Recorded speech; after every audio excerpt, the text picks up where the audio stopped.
Madeleine. Donc on va voir tous ensemble. Madeleine, on y va? Oui.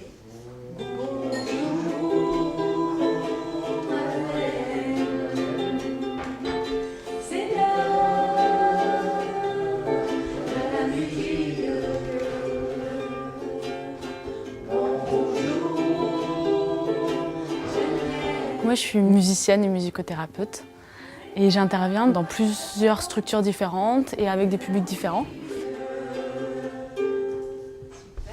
Je travaille pas mal avec les personnes âgées, notamment atteintes de la maladie d'Alzheimer et Parkinson, toutes les maladies en tout cas apparentées.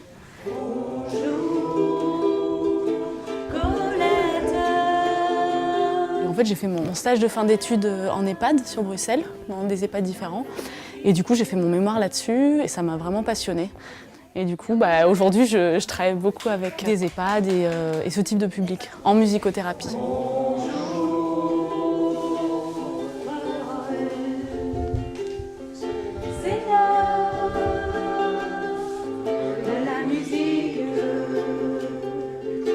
Et puis c'est bien aussi que Lucie, elle puisse continuer à participer. Bon, après, vous me disiez que les groupes changent de jour en jour. Tout est né d'une rencontre avec Madame Malapelle, qui voulait offrir un spectacle à ses résidents. Et puis au fur et à mesure de nos échanges, je me suis rendu compte que la maladie d'Alzheimer ne touchait pas uniquement la personne concernée, mais aussi l'entourage. Moi, je travaille au Colisée de Roubaix.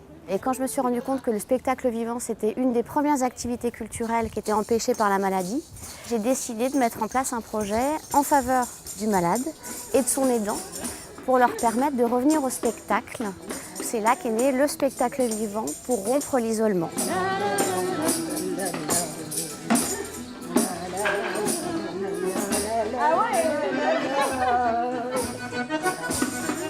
L'année dernière, ils sont venus voir le lac des Cygnes sur glace avec Philippe Candeloro en guest star. Et là, cette année, ils ont choisi le Cirque Plume.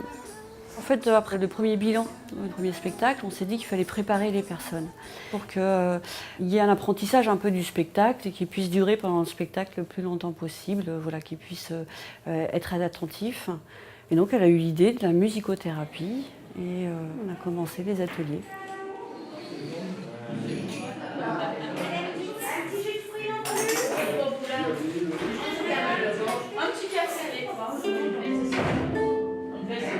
Alors, est-ce que vous vous rappelez de la chanson Bonjour? Bonjour, c'est l'heure de la musique. Bonjour, c'est l'heure de la musique.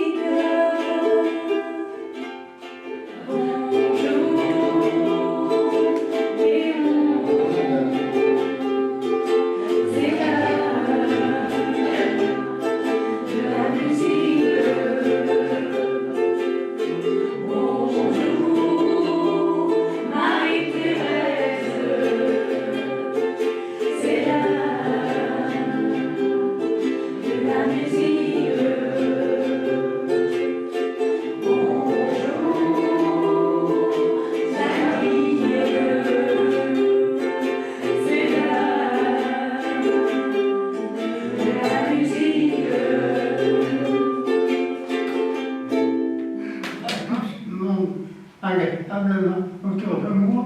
Ça vous fait plaisir? Ah, c'est super. Alors je m'appelle Laurie. Laurie Fulu. Avec le petit accent. Hier, je vous ai fait écouter des musiques du compositeur du Cirque Plume.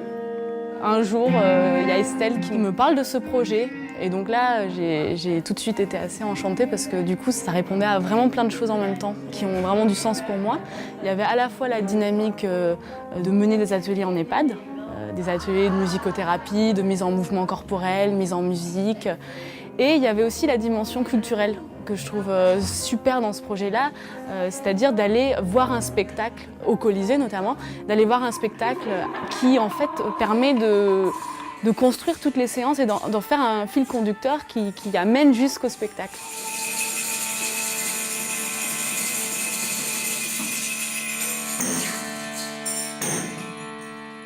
Je ne sais pas si vous vous rappelez, on va aller voir le Cirque Cirque Plume à 15h au Colisée à Roubaix.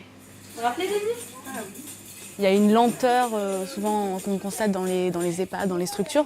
Et là, quand les ateliers se mettent en route, on sent quelque chose s'éveille en fait chez les personnes. Et déjà, ça commence par des sourires. Une fois qu'on se met en route, ça prend toujours un petit peu de temps. Les personnes, elles commencent à chanter des fois, la mise en mouvement, elles commencent à avoir du rythme. Et c'est vrai que l'utilisation des instruments de musique, ça permet vraiment de les stimuler. La musique, elle crée vraiment quelque chose d'assez exceptionnel dans le sens où elle vient vraiment chercher les personnes dans leurs souvenirs. En fonction des musiques écoutées, des fois, il y a des personnes qui s'éveillent, vraiment c'est le mot, elles s'éveillent et on sent qu'elles sont profondément vivantes. Elles sont vraies, elles disent les émotions qui les traversent, elles les disent, elles en font part. Il y a des fois des filtres qui sont plus là. Les uns les autres se stimulent en fait.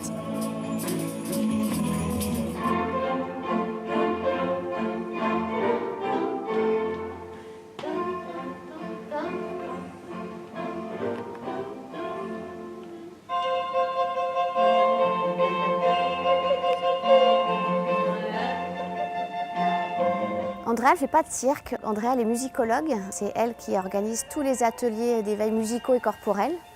En amont de ce premier atelier, moi, je lui ai fourni tous les éléments que j'avais. Donc aussi bien sonores que visuels. Donc elle va travailler ces ateliers au fur et à mesure avec les éléments du spectacle. Donc là, le jeu d'ombre se fait derrière. Les personnes oublient au fur et à mesure beaucoup de choses, mais la mémoire émotionnelle, elle reste. Notre accompagnement, il se base là-dessus. On cherche à développer la sérénité, du plaisir, la joie d'être ensemble et qu'ils retrouvent de la joie dans la relation avec l'autre, malgré la maladie. Et donc aussi avec les dents lors des sorties et en société. Encore plus fort. Andrea.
Vraiment, c'est féerique. C'était magique. Vous nous avez encore fait rêver. Merci grandement. Non, c'était très très bien. Moi, j'ai bien aimé.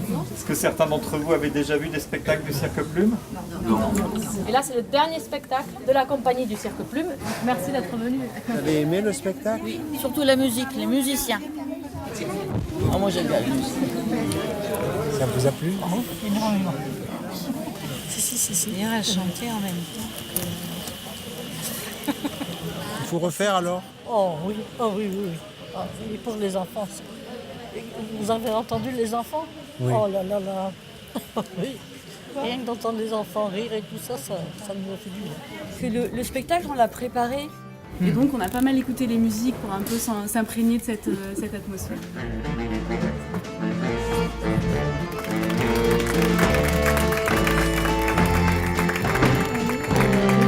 Merci. Merci beaucoup. C'est pas ennuyé, c'est parfait pour les... Elle vivait sur son fauteuil. Voilà, je la sentais remuer, elle était prête à partir.